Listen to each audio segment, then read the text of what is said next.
Being the oldest man to ever run for president on a ticket of one of the major parties can't be easy. The last person who tried it got kicked off his own ticket, and the current guy doesn't seem to be doing much better, having lost a lead in pretty much all the major swing states, and while looking like he was comfortably going to win, now it looks like he might lose. Luckily, one of the biggest social media networks in the world, X, formerly known as Twitter, is now privately owned by somebody who I believe he is officially supporting Trump, right? If I'm not mistaken. And Elon Musk decided to interview Donald Trump. That happened last night on X, and now we're going to talk about it. This was the first, this was, I think, the first time. Elon is not a professional interviewer, so we'll cut him some slack on that front. But um, yeah, it was interesting nonetheless. I have to confess, I made it just about halfway through. I'm sure I missed the part that would have convinced me that Trump is the greatest president of all time, but I will listen to that later. Welcome to the reality show. I'm joined by Daniel, Anders, and Jonathan. Jonathan, are you now a full-on MAGA after listening to that interview? Miss Rand's response to the elections throughout her lifetime, I thought was always very interesting. A lot of people think, oh, Ayn Rand, Ronald Reagan, for example, would be interested to learn that Miss Rand didn't vote for Reagan. She talked about that. Dr. Peikoff talked about that. So, her perspective on elections over time are always pretty interesting to go back and uncover, in particular, the reasons why. As we get into some clips, the thing I want to keep in mind is listening to Donald Trump's diatribes as against, let's say, Miss Rand's radio appearances, Miss Rand's efficiency of her words, the precision with which she uses words, and her efficacy in communicating ideas with a small number of words, as against, I think what we'll see, what I heard at least, was Donald Trump, which, I don't know if I can trademark this just yet, but it's almost like a fear-flavored diarrhea of verbiage. Maybe a fear-flavored verbal diarrhea. Let's go with that when it comes to Donald Trump. Lots of words, lots of which we've heard before. No, I think fundamental ideas. And I always think coming from a place of fear. And so I'm excited to get into it and hopefully get into some of the ideas as well. All right, I wrote down fear-flavored verbal diarrhea. We'll get our legal team working on it right after the show.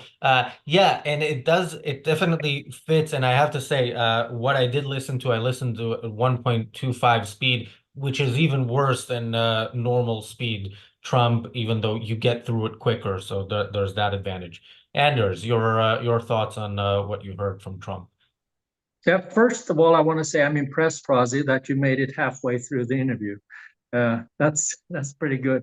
I have to admit that I made an executive decision back in, oh, must have been 2015 or so, that my life is too short to listen to Donald Trump live. So I'm relying on secondary resources, primarily trying to catch both the left and the right and what they think. And I normally end up in a pretty good place after that. So I actually did listen a little bit, and I want to say, you said give Elon Musk some slack, and I agree with that. And I've listened to other interviews with Elon Musk on a range of subjects actually, and the man he has an amazing mind in many ways. So I kind of regret that he has ventured into politics and didn't stay in those other lanes, because both when it comes to SpaceX and when he takes people on a tour of SpaceX, and he really knows his stuff.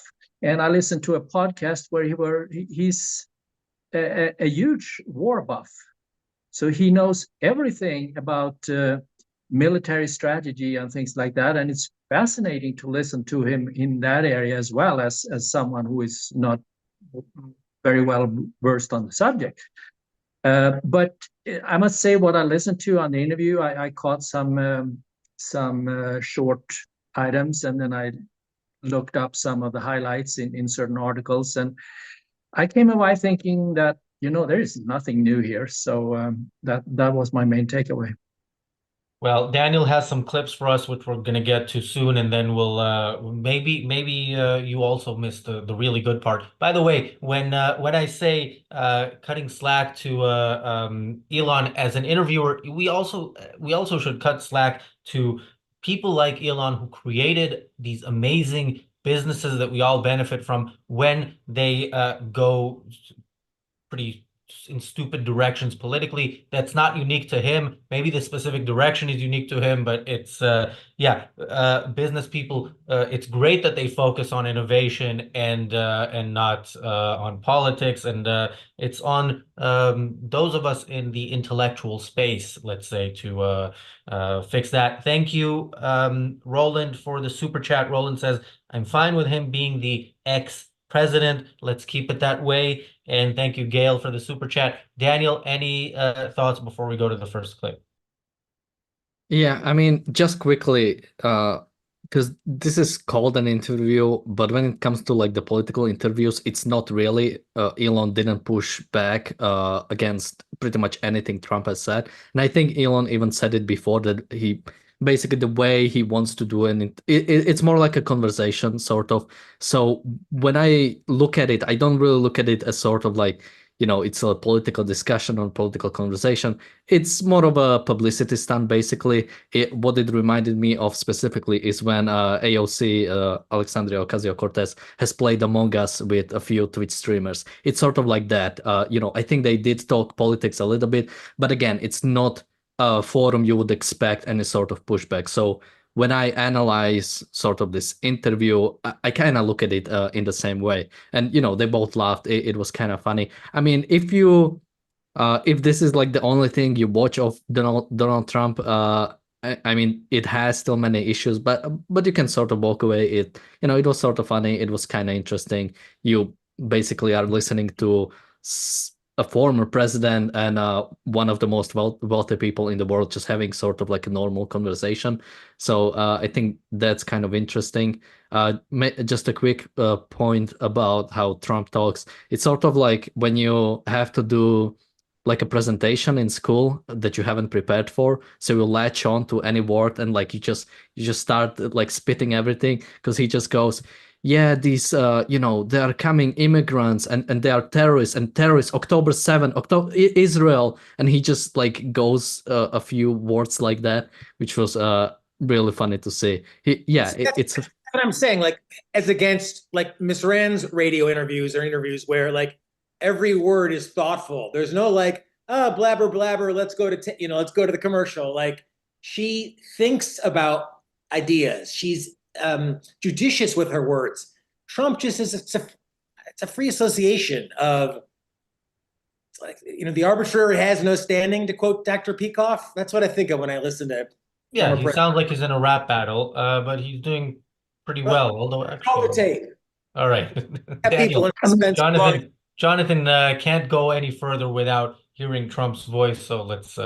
Anders, did you want to add something? Yeah, I just want it's a stream of consciousness basically that he's offering up to us, and piggybacking on what Jonathan said, if you just compare with Miss Rand in more of an off-the-cuff session, like one of her Q&As, I mean, it's still amazing, thinking that quickly of her way of using words and economizing. And I don't even, I mean, you can't demand that of an American presidential candidate, I guess, but certainly Trump falls way, way short in terms of any kinds of economizing with anything. Let's hear it, so our audience knows what we subjected ourselves to. We sacrificed ourselves, really, right, on their behalf. Let me just quickly mention one thing. So when it came to this interview, about first 15 minutes were about the attempted assassination on Trump. I don't have any clips from that part because that it just wasn't really nothing new and nothing interesting to talk about. I just wanted to mention it so people don't accuse me of ignoring that or something.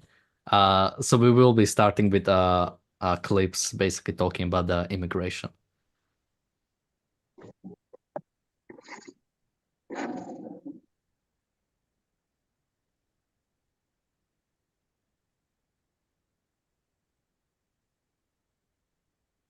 Are we supposed to be hearing something?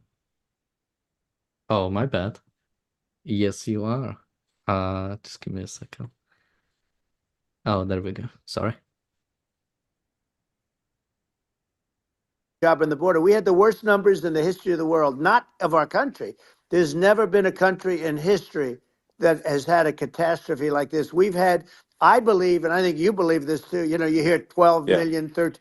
I believe it's over 20 million people came into our country, many coming from jails, from prisons, from mental institutions, or a bigger version of that is insane asylums, and many are terrorists. And I'll tell you what, they're coming not just from South America, they're coming from Africa, they're coming from all over the world. They're coming from Asia, they're coming from the Middle East, they're coming from countries that are stupidly and horribly bombing Israel October 7th. They're coming from all over the world. Yeah, Jonathan has you look something to say. Yeah, well, we could just jump in here and there. I mean, it's like, that's what I'm saying. It's like motivation by, I know Mr. Rand talks about motivation, I believe, by love, but this is just motivation by fear. And as you said, Anders, we've heard this. They're emptying out their jails, they're emptying out their prisons. Now, there's no actual evidence of any of this, but it's just to stoke up fear. Another thing Trump does all the time is this claim of unprecedentedness. There's never been anything like this before. No one's ever seen anything like this before. In the history of the world. History of the world. And it's all meant to gin you up. Like, are you so dumb? You don't know how big of a deal this is? And I'll throw one out there. There's that soft, subtle racism of, they're not just coming from, what does he say, Spain or something. They're coming from Africa. They're coming from the Middle East. Now, there's legitimate security concerns about immigration, but again, there's just no positive future here. It's motivation by fear. Trust Trump. Trust Trump. Just let him make the decisions for you. And to me, that is, I won't say anti-objectivist, but it's just anti-individualist. It's just anti-me. Anders. Yeah, I mean, he's obviously playing up on his populism here, and not only is it wrong, but there are many studies that factually prove that he's wrong. So anybody who's interested in more details about our immigration is check out Alex Novrastay of the Cato Institute. He's written repeatedly on this and debunking pretty much everything that Trump and others, people on the left as well, all anti-immigrant people are saying. So yes, of course, there are some issues at the border, and it's a disgrace that no one wants to touch it and to put a decent control system in place, never mind having a constructive immigration policy in place for the country.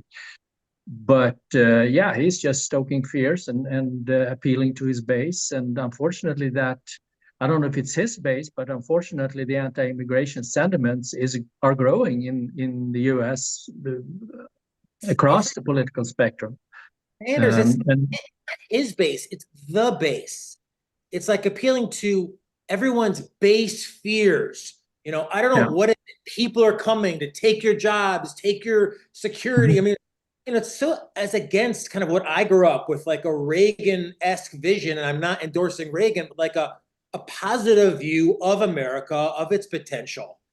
Yeah, absolutely. I mean, that those were the days of a shining city on a hill, and if there have to be, I'm paraphrasing here, but if there has to be walls, there are plenty of doors to get through, That was Ronald Reagan, and we're unfortunately a long way from that right now.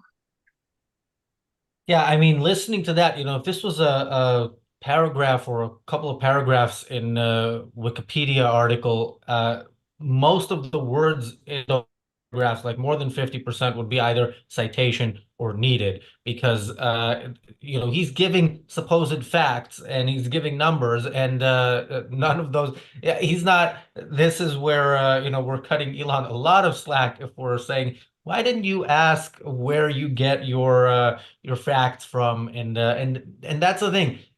Much of this was like a conversation version of a Trump rally. He wasn't challenged on the crap he says. He just had words thrown at him in response that were not much different from the cheers he gets in a rally. Um, for my comment about cutting slack, Michael says, don't cut anyone slack. A good person will never knowingly do evil. An evil person will sometimes do good. Judge and prepare to be judged. And yeah, the cutting slack is in the context of, and also put what people like Elon are doing in the context of, they are doing tremendous work, and that is what they're focused on. And for whatever shortcomings they have in terms of ideas, of course they should do better, but also I very much blame those who are professional intellectuals in the culture who are they're ultimately responsible for the culture we live in. And Let's keep rolling. I mean, I think we should probably Daniel, even but Daniel hasn't commented yet on this clip, so do you? Yeah, I mean, just quickly, something that Anders mentioned. Whenever I listen to Trump, I get like super exhausted because he makes so many claims with like no citations that I'm like, it's like he at some point he mentions the 20 million illegal immigrants, and he just like he just throws it there, like he throws it like a bomb. Like, what do I do with that information? Like, where is it from? When to when?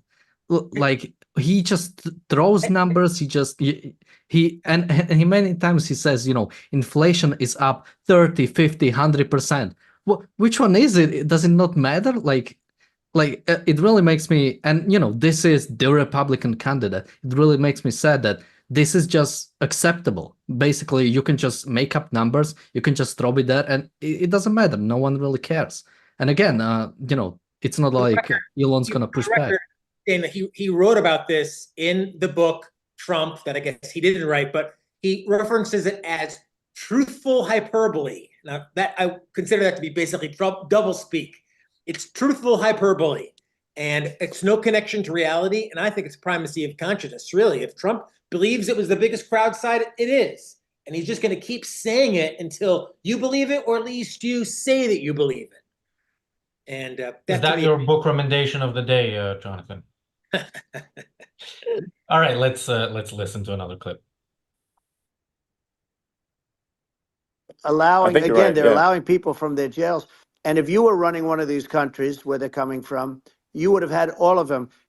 As an example, Venezuela, their crime is down 72%. They're taking their drug dealers. They're taking, frankly, their prisoners. They're emptying out their prisons. They're taking their criminals, their murderers, their rapists, and they're delivering them into. That's what Castro did. Yeah, well, he did on a much smaller scale. Yeah. It was a much smaller scale. But this is a massive scale because this is being done worldwide. But here's what's happening. Crime all over the world is down. And wait till you see the numbers that we have. This is migrant crime. This is crime that's going to be. Yeah. And I saw it today in New York where somebody was knifed with raped the girlfriend of a man that stood there watching in New York in one of the shelters, and started pulling out the knives, and bad things happen today. But this is happening every day. These are rough people. These are people that are in jail for murder and all sorts of things, and they're releasing them into our country, and they're telling. What? I don't know if this was this in the second half, because I don't remember hearing this, but maybe I wasn't paying attention. Was he praising Venezuela for fighting crime? Like, was that what I just heard? Well, I mean, the idea is that all these countries are bad because there's these bad people, the criminals, and these companies like Ecuador and Venezuela are now being successful because they're taking their criminals. And Trump's, as you said, Anders, like makes these claims that they're delivering them, they're emptying out the jails and delivering them. This is not true. This is legitimately not true. but Trump says it as a matter of fact. I mean, I think there's this intrinsicist idea that Trump sees immigrants as, I believe, inherently criminal. And, he would have excluded not only his members of his own family, but Miss Rand, among many, many others. So it's appeal to fear and divorce from reality once again. Yeah, I mean, look, there's a problem with crime, I think, in many Western countries. Anders, do you think Venezuela is the country we should take lessons from on how to fight crime? Well, let me just quickly jump in because I'm not sure if you guys have seen it because this is at the end. But basically, Trump says, if he loses the election, he's going to Venezuela with Elon, basically to escape. Because that'll be so much better, right? Life in Venezuela, and I also think too he is I think enabling the idea of that a dictatorship can work. That hey, if you have a good dictator, a strong man making smart decisions, isn't that what we all want? We're all getting bogged down with democracy and checks and balances. We need somebody to be strong and just do what's right. That is what Trump foments, in my opinion. Anders. Yeah, I think it's really hard to analyze him. I mean, he's an emotionalist going by a stream of consciousness. He's partly hostage to his own base because he has this visceral ability to kind of pander to them. But yeah, so and when it comes to Venezuela, I mean, it's just BS. I mean,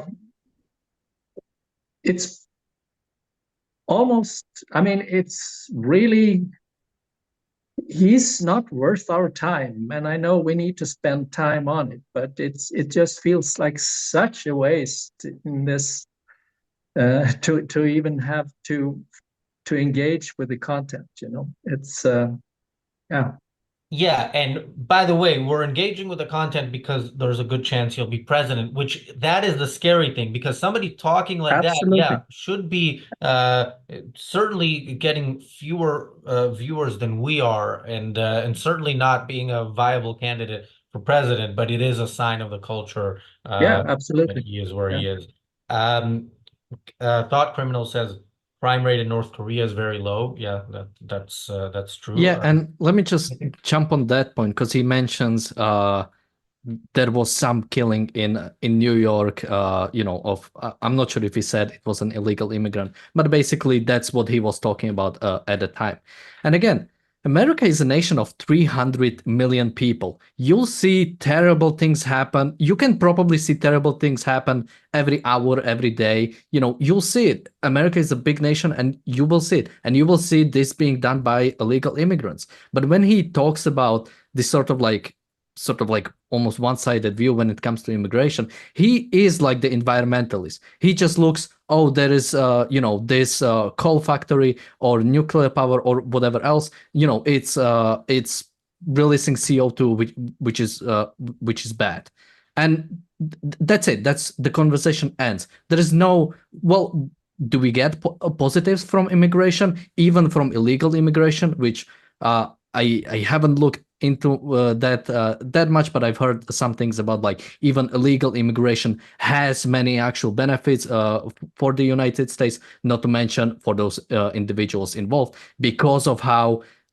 terrible the US immigration system is, that yeah, your best chance is to just go illegally and hope you basically don't get caught because of how difficult it is to do it legally. And yeah, it complete disregard of that, and let's just focus on the negative. And as Jonathan mentioned, it is fear mongering. It's like it is sort of like he is like a mother that cares too much about their children. Don't go out. There's terrible things out there. It's gonna kill you. Just stay home and don't do anything and don't move. It's an emotionalist appeal to that, the same way that, remember Obama, you guys were too young, Daniel, I don't think you were born when Obama was president. Obama brought out some uninsured family, some people in terrible circumstances, and said, see, there's a terrible circumstance here. So we need to make a change about everything. Or after Enron went bankrupt, they said, see, some CEOs are crooks. So we need to have a big new regulation that does everything. So Trump just has his things he wants to regulate, and this is not someone who's committed on any level, in my opinion, to freedom, to individual rights. He, in the means of this interview, talks about his good relationships with Kim Jong Un and Yeah, Vladimir we'll go Putin. into that. Like, oh yeah, I love Kim Jong Un. Yeah. Oh yeah, we have a great thing going on. I mean, By the way, Jonathan, Obama was president like 7.5 years ago. Daniel was born back then, even earlier. There's a comment in the chat saying irony escapes the host.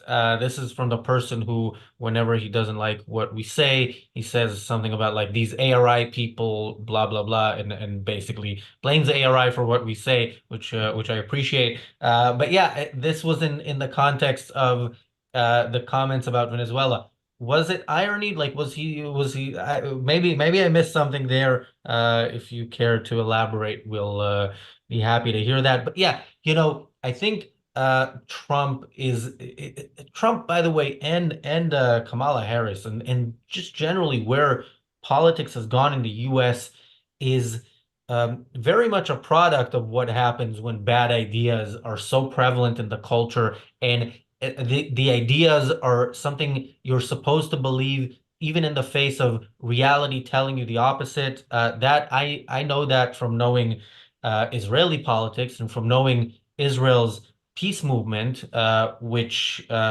really got created the conditions for October 7th and lost some of its own people then. That was the topic of my first article for the Ayn Rand Center UK Substack, which if you haven't read, you should read. That one is currently not behind a paywall, although the plan is for most of our stuff to be behind a paywall. That will be available for free for a while. If you haven't read that, go ahead and do so. There's a link in the chat, and we're very close to 100 subscribers, which is nowhere near as Trump, but it's a start. So make sure you subscribe to that, and let's go to the next clip. Yeah, let me just quickly just mention one more thing, because I think someone asked if Ayn Rand was in power, which he guesses she would support more illegal immigration. There would be no illegal immigration if Ayn Rand was in power, because it would be legal. You wouldn't have so many problems with getting into US. I mean, I don't know much about her story, how she got in, but I think someone mentions in the chat that she overstayed her visa. I don't know to what extent it's true, but I know she did escape Soviet Russia. She got into US on visa. She was supposed to go back, and she basically just stayed. Again, if you like Ayn Rand, and yeah, basically, if you are, yeah, there's too many things to say. Sorry. Well, Trump is never at a loss for words, so let's listen to him.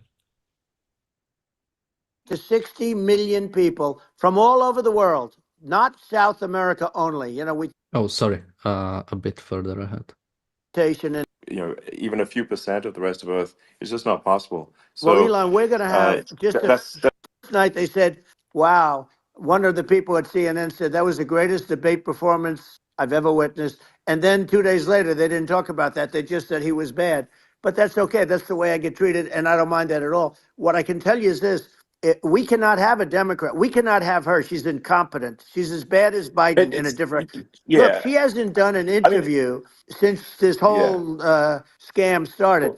And say what you want. This was a coup. This was a coup of a president of the United States. He didn't want to leave, and they said we can do it the nice way or we can do it the hard way. Yeah, I mean, they just took him out back behind the shed and basically shot him. What they did with this guy, and I'm no fan of his, and he was a horrible president, the worst president in history. And one of the reasons he was so bad, first of all, the Israeli attack would have never happened. Russia would never have attacked Ukraine, and we'd have no inflation. And we wouldn't have had the Afghanistan mess, if you think of it. Well, and we wouldn't have had Afghanistan. But we think of it, you take a few of those events away, and we have a different world. We would also have inflation was caused by oil. Yeah, no. I think you're making an excellent point here, which is that Right. uh, Is there a punchline that you were waiting for with that clip, or can we pause it here, Daniel? I think the points about the coup and also, Yeah, well, Biden being the worst president ever. Well, he's understandably unhappy with Biden being replaced because he was winning and now he's losing. Yeah, Jonathan. well, a few things. I mean, go back and watch Obama and Romney's debate. There was an honest respect among two men with completely different political perspectives. They respected each other, I believe, as Americans and as professionals. And there was, Obama, I think, was congratulated by Romney on his anniversary or something. I mean, there was just a warmth among these things. And Trump shit talks his opponents like a schoolyard bully, and people find that appealing. I find it pretty gauche. I mean, I kind of gave up that type of evaluation of people somewhere around the fifth or sixth grade. He's also setting the stage, in my opinion, for already contesting the results when he loses, because this isn't a fair election, right? It's a scam. It's a coup. It's all happening behind the scenes, and only I have the power. There's this visions of grandiosity about nothing bad would have happened under me. Israel wouldn't have been invaded. Russia wouldn't have happened under me. And the most laughable, obviously, is no inflation. I mean, go back and Google. Trump demanded that the stimulus checks be bigger and bigger and bigger with his name on it. People wanted $2,000 stimulus. He wanted $4,000 stimulus, not to mention the tariffs. So this notion that there was no inflation that just started the minute that Biden came in is so laughably, it's such a fantasy that, you have to have primacy of consciousness to believe that. And that's what people do. Yeah, and add to that, he's totally wrong on Afghanistan. Yeah, Biden botched the withdrawal, but Trump negotiated some kind of deal with the Taliban. So Trump would probably have moved ahead and with the withdrawal from Afghanistan as well. Now you can argue that should have happened or should not have happened, and it should have been done in a more organized way, but he can't claim that he's innocent in that whole affair. Yeah, Afghanistan, I would also blame Obama and Bush primarily for Afghanistan. First of all, it even being the first target, just because it was the easiest to get a coalition around. And second, because it was not fought as a war with the intention of eliminating the enemy, but it was fought as some sort of let's liberate the people and yeah, it was fought in the way that America now demands that Israel fight. So yeah, it's not a surprise that it ended how it ended. Daniel.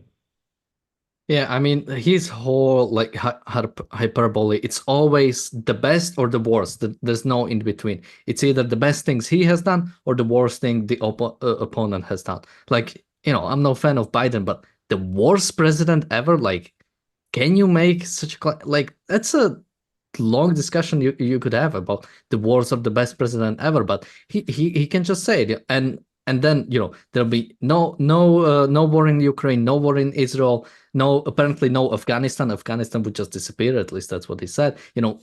No inflation. I mean, can we at least be a little bit based in reality? And even whenever he talks about his own things, I think I don't have a clip of that here, but if you go to discussion, he talks about under his term, there were the lowest numbers of illegal immigrants, or basically the lowest in like few decades. That's not true. Obama, during his second administration, had much lower numbers of illegal immigration than Trump did. And again, he just states that, he throws it there. Nobody will fact check from his voter base, and he doesn't have to. He can just claim things, and people believe him. And I'll just say his solution, unlike, I believe, and I haven't followed Argentinian politics so closely, unlike Milei, I mean, remember Milei didn't campaign on like cross. I mean, Milei's whole idea is reduction of government, elimination of government. Trump's whole idea is trust me to make these decisions for you. So his answer to all these issues is not more individual rights, more capitalism, less government control over lives. It's letting him make these executive decisions. And just trust that because none of this would have happened. And that to me, as an individualist, as an American, and as a historian, I mean, Miss Rand studied history.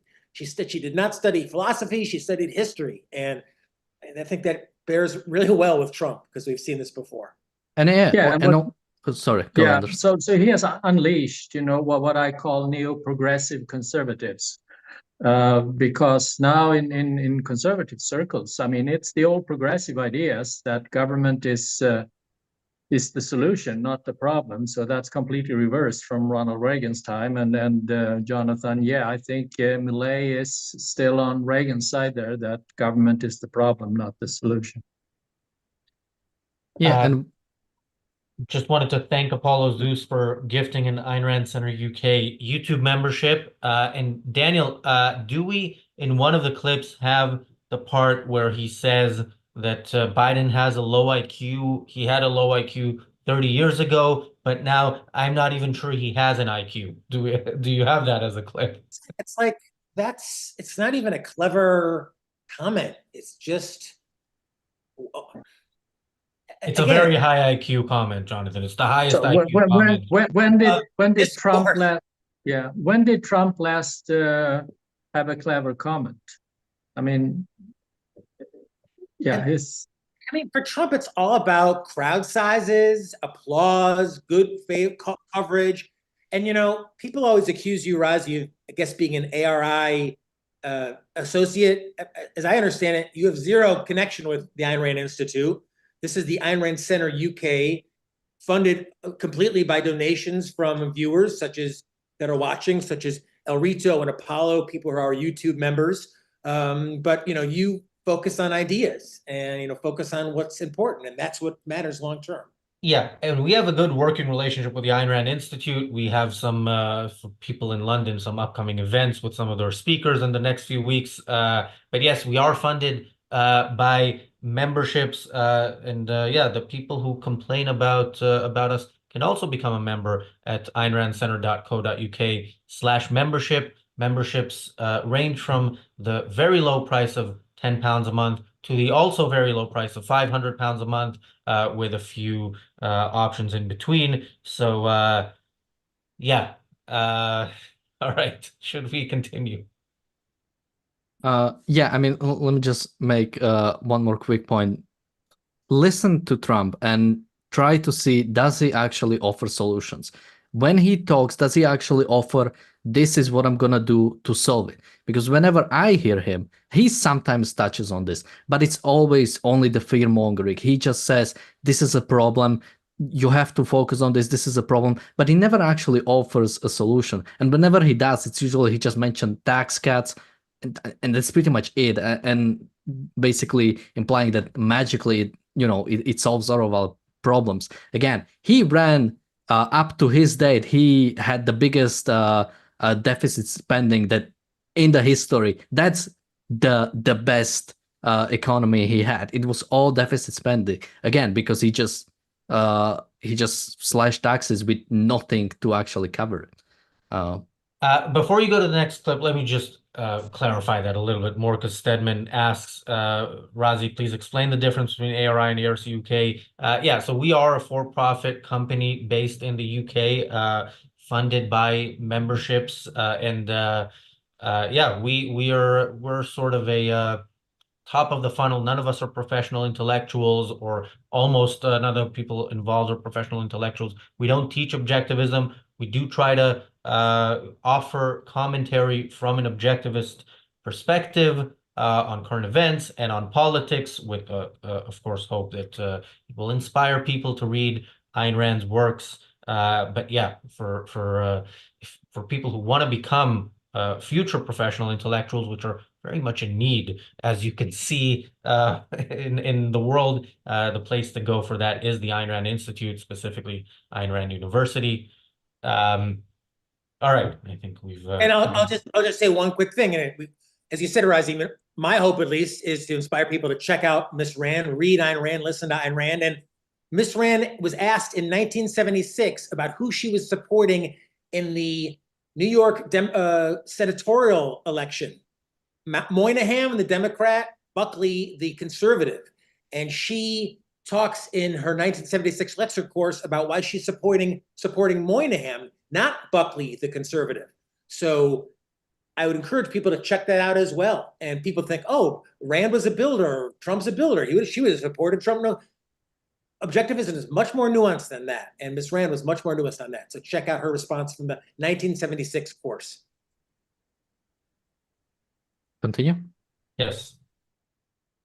Intimidated by Kamala, and you have to really think of that in the context of global security.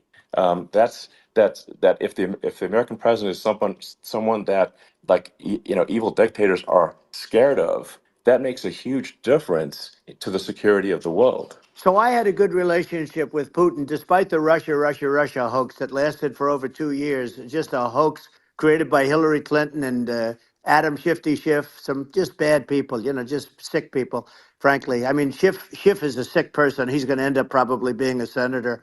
It's hard to believe. The whole thing is hard to believe. But, they put our country in danger with that stuff, too. They actually, when they make up stories, and you have to fight your way out of it for a long time. But I know Putin very well. I got along with him very well.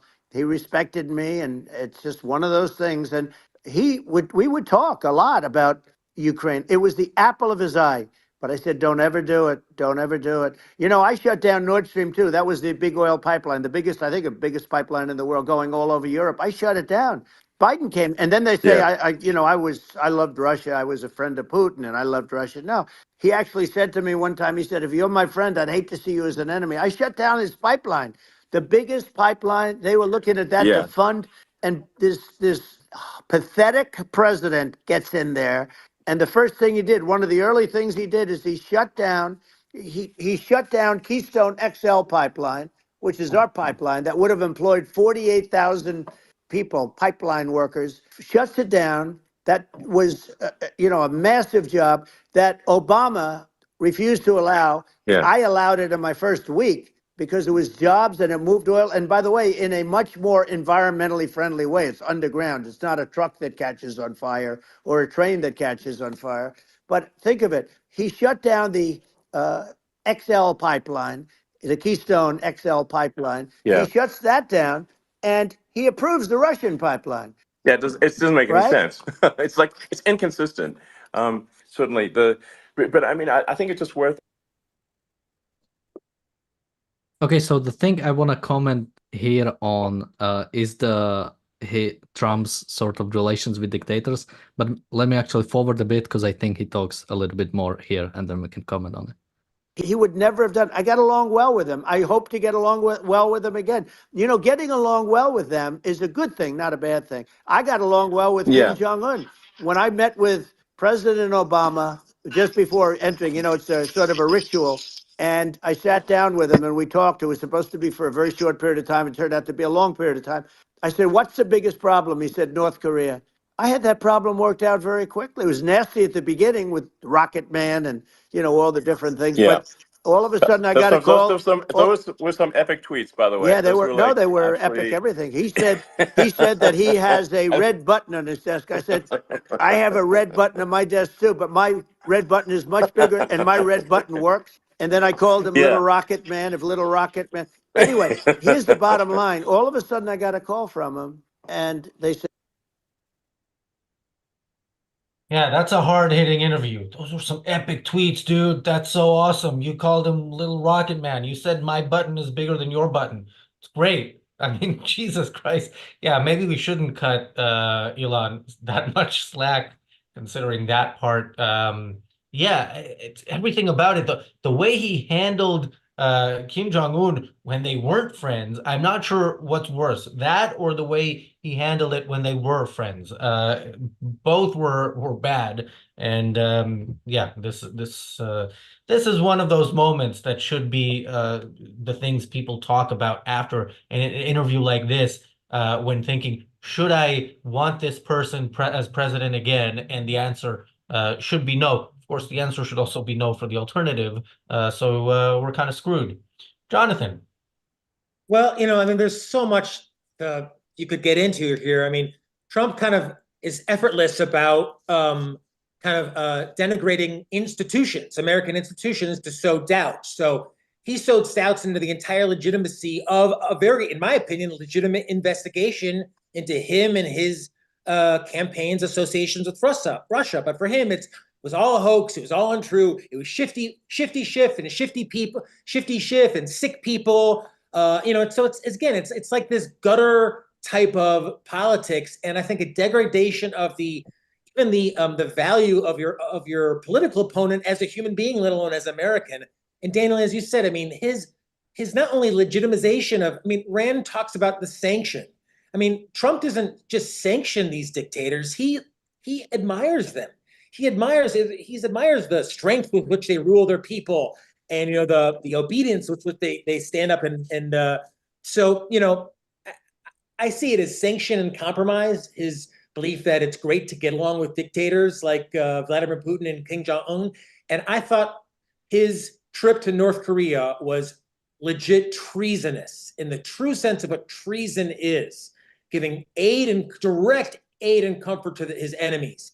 He is bolstered up these illegitimate regimes for how many more decades? And I think that's what's really the terrible thing. I mean, you can get along really great with a dictator by just going along with what they say, or maybe doing halvesies. That's not moral and that's not right. Anders. Yeah, you can use a lot of adjectives here: immoral, deplorable, despicable. All of them apply.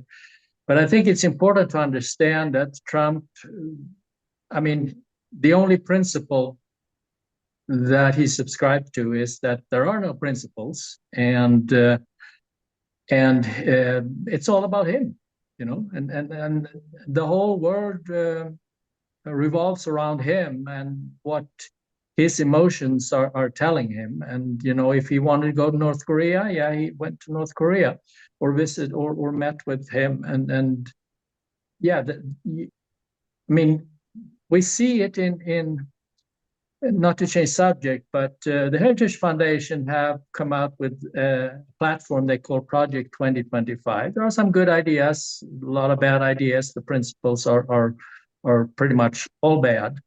But he's rejected that completely, and then his opponent is using it now as something to hammer him about, even though he has rejected it.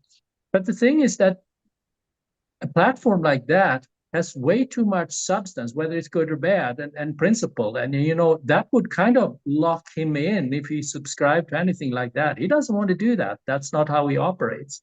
I think that explains a lot of what he is and is not doing on the international scene as well, whether it's with Putin or North Korea or China or anybody else for that matter.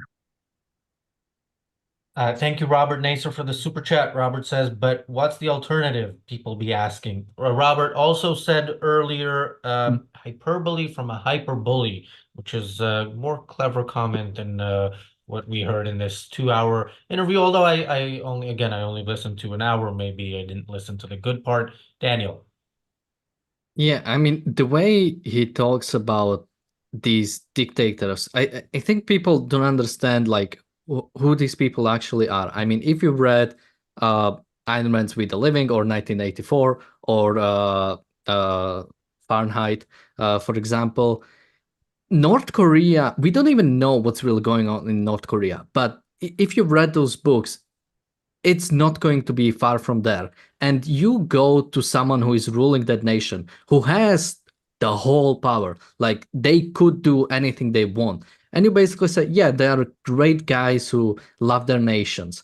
I mean, how can you even shake a hand with person who says such things, let alone vote for him to become your representative, your president? I mean, it's just disgusting. And again, Trump is someone who could actually get away with calling these suckers for what they are, evil dictators. Like, because of how unhinged Trump is, he could be finally the one since Reagan who could actually call these people evil dictatorships. Yet he chooses the other route. He chooses to call them his buddies because he is a guy who has no self-esteem, and the only way he can get it is from these evil dictators. For basically, well, if so many people like me, then I must be good. as against Milei. Milei has stirred firmly on Israel's side, for example. I mean, Milei, and again, I'm not glorifying Milei, but Daniel, you're right. I mean, if anyone shit talks Trump, they're an enemy. If you go along, and that's not emblematic. That's emblematic of amorality, not an immorality. Before you go to the next clip, which I'm guessing is the last one, I just want to read a few comments from the chat just to take a breather from the former president. So Robert says, "I'm going to find it hard to pull the lever for Miss Harris. I might have to sit this one out." People are forgetting that's an option. Like, you don't have to actually vote for one of these scumbags. Race says, "I'm writing in Nikki Haley, but only because Valiant Leibowitz 2024 is not an option." Yeah, maybe 2028. Let's see. There's a comment. I know I read too many troll comments, but sometimes they're funny. Or worth a response. Or I'm not sure if this one is, but anyway, do not worry. The ARI will still hold annual conferences and people will go to the buffet and pat each other on the back. Meanwhile, objectivism continues to decline. First of all, I must have missed some of the objectivist conferences this guy went to. No, Daniel and I, after dinner with Jonathan at this recent Ocon a month and a half ago, almost got killed by a Disneyland train. So, true story. Maybe we'll tell it someday. And Well, thank you. Yeah. It's like that whole idea of all we need is a good politician and everything will change. In my opinion, what needs to change is the culture.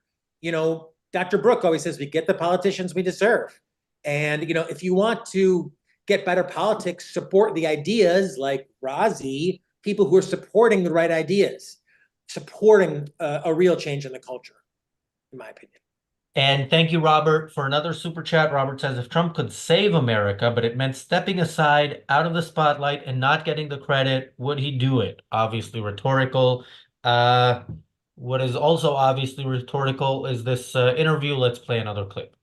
And actually, I'm gonna play the Venezuela clip from It's Towards the End. So What we'll do is if something happens with this election, which would be a horror show, we'll meet the next time in Venezuela because it'll be a far safer place to meet than our country. Okay, so we'll go, you and I will go and we'll have a meeting and dinner in Venezuela because that's what's happening. Their crime rate's coming down and our crime rate's going through the roof.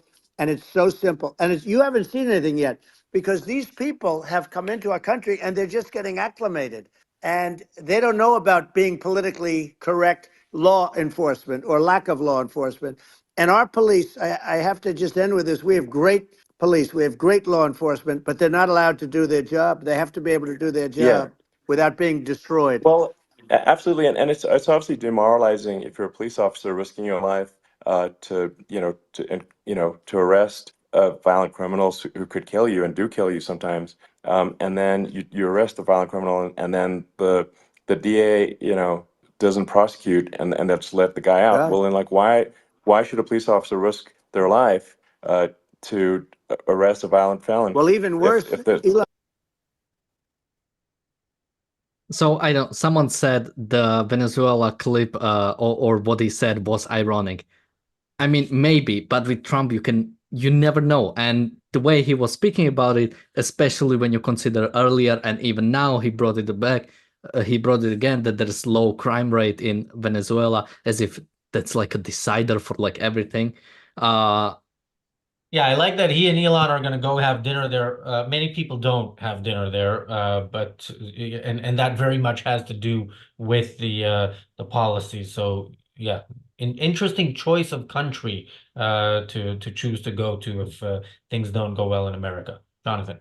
Well, first of all, again, there's that sowing that seed of doubt in legitimate American institutions like elections. So he doesn't say if I lose the election, hey, let's go vacation in Venezuela. He says if something happens, meaning he loses the election, because in Trump's mind, he could only lose the election if something happens, if there's fraud, if there's chicanery. So he's already sowing the seeds for the next January 6th, the next assault and violent, outburst. And, he wants to emulate Venezuela. He's, hey, you know, Venezuela's got some good things they're doing out down there. Maybe we should emulate Venezuela. And, you know, Razi, I usually hold up a new textbook of Americanism. I'm going to hold up the Hebrew version in honor of all the work you've been doing to, you know, spread some good ideas about that. But, you know, Trump, I don't think understands what Americanism is. I think there's no sense of that at all because, you know, Anders, as you alluded to, it's anything goes. You know, it's really, there's no adherence to any type of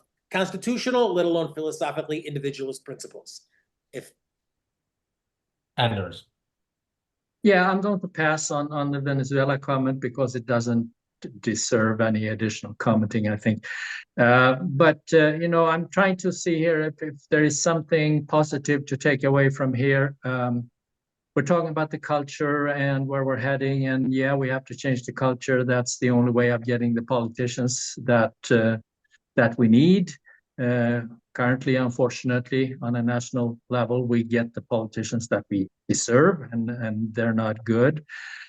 I think for a ray of hope, perhaps, or it's not hope, it's not the right word, but Trump is probably the only Republican presidential candidate who will be able to potentially lose this election.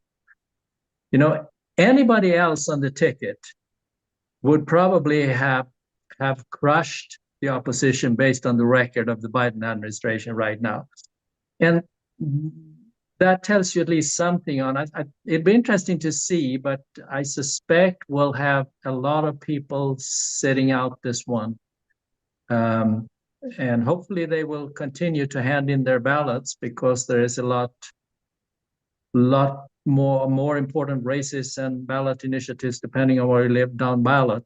But sit out on the presidential one, that is at least what I'm going to do as it looks right now. And after this is over, I will have to go take a shower. Daniel, quick closing remarks, and where can people find you? So people can find me at Damn Dan. It's a YouTube channel. A link is going to be in the description.